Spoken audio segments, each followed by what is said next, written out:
আজকে তোমাদের প্রশ্নোত্তর পর্ব। প্রথমে অন্যী প্রশ্ন।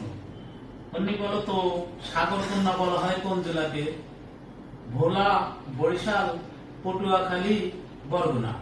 পটুয়াখালী। তোমার জন্য 2 নম্বর প্রশ্ন।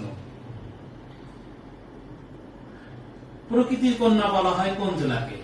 রাঙামাটি, খাগড়াছড়ি, বান্দরবান, কক্সবাজার। খাগড়াছড়ি। আচ্ছা, ধন্যবাদ। তোমার জন্য 3 নম্বর প্রশ্ন। হিমালয় কন্যা বলা হয় কোন জেলাকে? পঞ্চগড়, ঠাকুরগাঁ, নীলফামারী, কুড়িগ্রাম। পঞ্চগড়। ধন্যবাদ। এবার মেধার জন্য প্রশ্ন। মেধার প্রথম প্রশ্ন, হাওর কন্যা বলা হয় কোন জেলাকে? হবিগঞ্জ, সুনামগঞ্জ, মুন্সিগঞ্জ, নারায়ণগঞ্জ। সুনামগঞ্জ। ধন্যবাদ। তোমার দ্বিতীয় প্রশ্ন, পদ্মা কন্যা বলা হয় কোন জেলাকে?